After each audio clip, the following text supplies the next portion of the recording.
जय Hind gentleman cadets. आज फिर से मैं हाजिर हूं कुछ एक मेडिकल इश्यूज को लेके, क्योंकि अभी भी मेडिकल चल रहे हैं और रीमेडिकल्स मिल रहे हैं फेज 2 क्लियर करने वाले कैंडिडेट्स को। तो काफी मेडिकल इश्यूज ऐसे हैं जिनमें आपको कुछ मिथ्स हैं, कुछ भ्रम हैं और बहुत ज्यादा टेंशन में आप लोग हैं।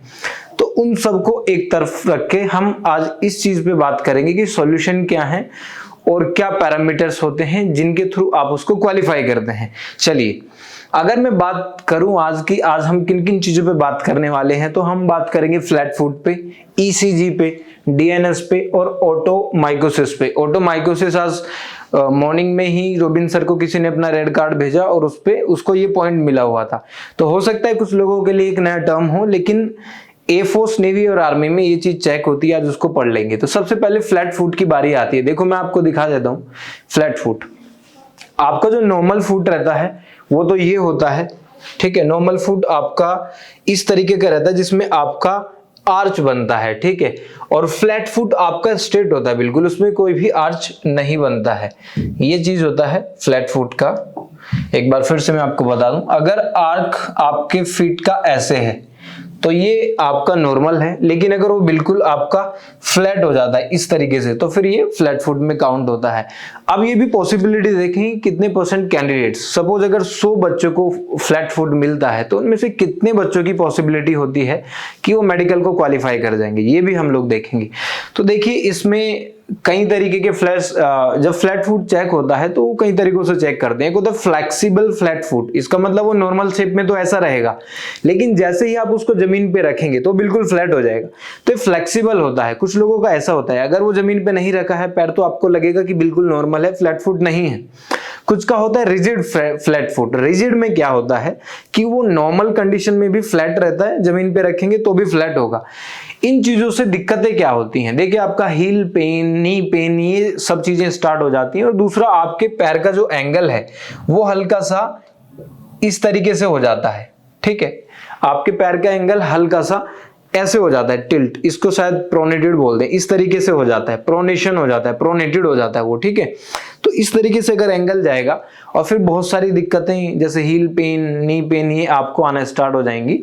मोटे लोगों को तो और भी ज्यादा दिक्कतें होती हैं, रनिंग तक में दिक्कत होती है। तो इसलिए इसको इतना सीरियस इशू माना जाता है। अब इसका क्योर किस तरीके से कर सकते हैं, देखिए, इसके लिए आपको टाइम चाहिए होगा। ये ऐसा कोई पॉइंट नहीं है कि 5 दिन में आप इसको ठीक कर लेंगे। इसके लिए रीजनेबल अमाउंट ऑफ टाइम आपके पास होना चाहिए। जैसे 15, 20, 30 दिन का अगर टाइम है तो भी इसमें फर्क पड़ सकता है। कुछ डिवाइसेस आती हैं, जैसे एक जेली बॉल आती है। जेली बॉल को अगर आप यूज करते हैं तो उससे भी आपके आर्क पे फर्क पड़ता है। उसके अलावा एक रोलर आता है, उससे भी एक्सरसाइजेस होती हैं। एक डिवाइस आती है, कोई बैंड आता है, उसको अपना पैर में लगा के उसको अगर स्ट्रेच करते हैं तो इंट्रिंसिक मसल जो होती है, इंट्रिंसिक मसल, यहाँ पे जो ये इंट्रिंसिक मसल्स होती हैं इनकी ट्रेनिंग होती है और ये रेस्पॉन्ड करती हैं उस वे में, जो हल्का आर्क है वो बन जाता है और आप मेडिकल पास कर जाते हैं। अब अभी ये चीजें आप लोग नहीं करेंगे, लेकिन ये चीजें आप करेंगे कब, जब आपका फेज 2 क्वालिफाई हो जाएगा और जस्ट आपको मेडिकल में जाना होगा। तो आपको पता चलेगा कि यार मेरा तो फ्लैट फुट है। उस केस में तो कुछ नहीं हो सकता, लेकिन जिन कैंडिडेट्स के पास अभी टाइम है और जो मार्च में अपना मेडिकल फेस करने वाले हैं वो बहुत कुछ कर सकते हैं। तो आपको अवेकन करने के लिए चीजें हम लोग डेली लेके आ रहे हैं। आप क्या करें, अभी से ये एक्सरसाइजेज स्टार्ट कर दें, या नियरली अगर आपके नियर बाई में कोई फिजियोथेरेपिस्ट है तो उससे आप कंसल्ट कर लें। तो ये क्योरेबल है और डेफिनेटली आप इसको ओवरकम कर सकते हैं। अब देखिए, डिपेंड करता है कि हल्का सा भी कर्व अगर आप बना के लेके गए उधर तो मेडिकल ऑफिसर आपको क्वालिफाई कर देगा। तो इतना टेंशन वाली बात नहीं, कंप्लीट फ्लैट फुट है तब तो आपको रिजेक्ट किया जाएगा। लेकिन अगर हल्का भी आर्क आपने बना लिया, डिवाइस यूज करके, जेली बॉल यूज करके, रोलर पे एक्सरसाइज करके, तो आप इसको ओवरकम कर जाएंगे। तो ये इसका इतना टेंशन नहीं लेना है। जो पॉसिबिलिटीज थी वो मैंने आपको बता दिया। देखिए, इस तरीके से आपके सोल में फिट हो जाता है। ये जो इंट्रिंसिक मसल्स आपकी हैं इनका ट्रेनिंग हो जाता है और ये अच्छे तरीके से आप लोग हील कर जाते हैं। इस तरीके से उसका फॉर्मेट होता है डिवाइस का। इसके अलावा भी काफी चीजें होती हैं। सेकंड पॉइंट जो है हमारा ईसीजी है।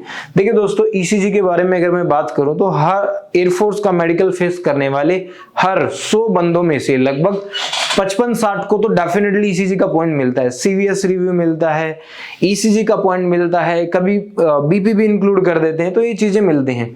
ईसीजी एबनॉर्मेलिटी क्या है, अपने जब भी अगर किसी को रिमेडिकल मिले ईसीजी के रिगार्डिंग, तो संभावनाएं रहती हैं कि लगभग 80-85% केस में आपका ईसीजी क्वालिफाई हो जाता है। ये होता कैसे, बहुत ज्यादा स्ट्रेस ले लेते हैं, बहुत ज्यादा टेंशन में आ जाते हैं at the time of medical, और उससे आपका जो ईसीजी एबनॉर्मेलिटी है वो शो करता है। तो आपने बहुत ज्यादा डिप्रेशन में जाने की आवश्यकता नहीं है, आप नॉर्मल रहने की कोशिश करें। और नॉर्मल रहना इसलिए जरूरी है कि जिस चीज से आपको रिमेडिकल मिल रहा है आप उसी चीज के रिगार्डिंग स्ट्रेस लेंगे तो फिर दिक्कत आएगी। नियर बाई कार्डियोलॉजिस्ट से जाके मिले, अगर किसी को रिमेडिकल मिला है तो कार्डियोलॉजिस्ट भी 90% केसेस में देखा गया है कि वो ये बोलता है कि यार आपका कोई भी एबनॉर्मेलिटी नहीं है और आप बिल्कुल फिट हैं। फिर वो बंदा रिमेडिकल में जाता है और वहां से क्वालिफाई कर जाता है। तो ईसीजी का एबनॉर्मेलिटी जो है वो कोई ज्यादा बड़ा पॉइंट नहीं है, मेजर पॉइंट नहीं है। ऑल्दो जैसे एक केस आया अभी फेज 2 में, अगर मुझे वो कैंडिडेट सुन रहे होंगे तो मैं बता दूं, आज सुबह ही मैंने उनसे बात की। आगरा में किसी कार्डियोलॉजिस्ट से उन्होंने चेक कराया और कार्डियोलॉजिस्ट ने उन्हें बोला कि यार बहुत कम संभावना है कि आप अपना मेडिकल क्वालिफाई कर पाएंगे। क्यों? क्योंकि आपकी जो धड़कनें हैं वो जानलेवा धड़कनें, यहां तक उसने बोल दिया। इसका मतलब ईसीजी एबनॉर्मेलिटी हर केस में नॉर्मल नहीं है, कभी कभी अबनॉर्मल भी होती है।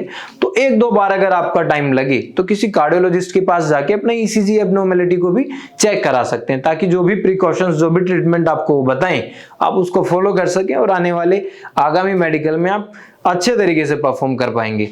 तो ईसीजी का ये रहता है, इसका रेशियो मैंने आपको बताया, लगभग 80-85% छात्र जो है ईसीजी के पॉइंट को क्वालिफाई कर जाते हैं अगर एबनॉर्मेलिटी ऑफ ईसीजी मिला है। नेक्स्ट आपका डीएनएस आता है, deviated nasal septum. Deviated nasal septum देखिए, आपका ये जो नोज होता है, इस नोज का आपका ये जो हड्डी है ये बिल्कुल स्ट्रेट होना चाहिए। अगर किसी केस में ऐसे मुड़ा हुआ है, देखिए डेविएटेड है, ये स्ट्रेट है, दिखाया हुआ है, ये स्ट्रेट है और ये डेविएटेड है। अगर स्ट्रेट है तो कोई दिक्कत नहीं है, डेविएटेड के केस में आपको डीएनएस का रिमेडिकल का पॉइंट बनेगा। अब इसमें कभी कभी लेफ्ट साइड डेविएटेड होती है तो लेफ्ट बन जाता है, राइट साइड डेविएटेड होती है तो राइट डीएनएस का पॉइंट बनता है। कभी कभी जैसे राइट लेफ्ट दोनों में है तो बोथ में भी आपका डीएनएस का पॉइंट बनता है। अब डीएनएस में रिमेडिकल अगर आप लोग जा रहे हैं तो उसकी क्या संभावनाएं होती हैं? देखिए, सबसे पहले तो आपको क्या करना है, अगर आपके पास अभी टाइम है तो आप चेक करा लीजिए। और अगर आपको डीएनएस है, एक होता है माइल्ड डीएनएस, अगर डीएनएस माइल्ड है तो संभावनाएं होती हैं कि विदाउट सर्जरी भी आप रिमेडिकल को क्वालिफाई कर जाएंगे। लेकिन अगर ये क्रिटिकल है तो उस केस में आपको सर्जरी कराना पड़ेगा और सर्जरी अलाउड है। लेकिन सर्जरी कैसे अलाउड है? मेडिकल आज था, 15 दिन बाद रिमेडिकल है, कल सर्जरी करा के रिमेडिकल जा रहा हूं, अच्छे से हील नहीं हुआ है तो डेफिनेटली देखते ही आपको रिजेक्ट करेगा वो मेडिकल ऑफिसर। सर्जरी करा लीजिए, रीजनेबल टाइम आपके पास अगर है, सपोज आपको डीएनएस पता चल गया कि आपको डीएनएस है तो आप अभी सर्जरी करा लीजिए उसकी, ठीक है। तो उस केस में आप इस चीज को ओवरकम कर सकते हैं क्योंकि तब तो ये अलाउ करेगा, ठीक है, तब हील हो जाएगा अच्छे से और आपको अलाउ कर देगा। तो ये चीजें होती हैं कि डीएनएस भी एक बार आप चेक करा लीजिए। और जिन कैंडिडेट्स को मिला है अभी फेज 2 में डीएनएस का पॉइंट और उन्होंने सर्जरी करा लिया है, इस चीज का ध्यान रखें कि कोल्ड से बचें, क्योंकि कोल्ड हो जाता है तो कभी कभी हील होने में बहुत ज्यादा टाइम लग जाता है। अगर आप उसको अच्छे तरीके से हील करके ले गए तो फिर आपका रिमेडिकल में कोई टेंशन नहीं है। तो डीएनएस के केस में देखा गया है कि अगर सर्जरी एक पर्याप्त समय से करा ली आपने तो फिर आप उसको इजीली क्रॉस कर देंगे। तो ये भी कोई ज्यादा बड़ा इशू नहीं बनता है, लेकिन अगर ध्यान नहीं देंगे तो हर एक इशू बड़ा बनता है। अभी ये जो लास्ट का पॉइंट मैंने बताया, नया टर्म ओटोमाइकोसिस, ओटोमाइकोसिस का केस ही बनता है। देखिए, ओटोमाइकोसिस इजी भाषा में मैं आपको बताऊं तो एक कान में फंगस होता है दोस्तों। अब ईयर का फंगस होता है, ईयर वैक्स में पॉइंट बनता है, वैक्स रिमूव करा के गए आप, क्लीन करा के गए तो पॉइंट नहीं बनता है। एक टिम्पैनोस्क्लेरोसिस का पॉइंट बनता है जिसको हिंदी भाषा में बोलते हैं सफेद धब्बा, या फिर कान में छेद नहीं होना चाहिए। तो इस तरीके के पॉइंट बनते हैं। टिम्पैनोस्क्लेरोसिस में आपका रिजेक्शन है, अगर विदाउट ऑपरेशन आप जा रहे हैं तो बिल्कुल रिजेक्ट करेंगे आपको। और सफेद दाग अगर है तो बहुत भयानक एक पॉइंट बनता है। तो अगर किसी को व्हाइट स्पॉट है तो बहुत, अगर सपोज करो मार्च में देना है तो अभी ऑपरेट करा ले तो चलेगा, लेकिन जो बंदा अभी ऑपरेट कराएगा और लगभग 1 अक्टूबर के पास रिमेडिकल जाएगा तो नहीं चलने वाला, ऑपरेशन को वो बिल्कुल भी अलाउ नहीं करेगा। तो ये फंगस होता है एक तरीके का इनसाइड ईयर, ठीक है। ये भी 2-3 प्रकार का होता है, कभी कभी इसमें से पेन या डिस्चार्ज होता है, कभी कभी इरिटेशन और रीचिंग होती है। इसको कैंडिडियासिस या एस्परजिलोसिस बोलते हैं। तो इसमें क्या होता है, इसका तो ट्रीटमेंट पॉसिबल है। ट्रीटमेंट पॉसिबल क्या है, जितना भी आपका फंगस का पोर्शन है उसको बाहर निकालते हैं, ईयर ड्रॉप्स वगैरह डालते हैं, कुछ केसेस में ऑइंटमेंट भी यूज करते हैं। लेकिन ऑइंटमेंट के केस में क्या रहता है कि 8-10 दिन आपका कान बंद रहता है। ईयर ड्रॉप्स काफी अच्छा सोल्यूशन इसका है। तो ये इतना कोई खतरनाक वाला पॉइंट नहीं है।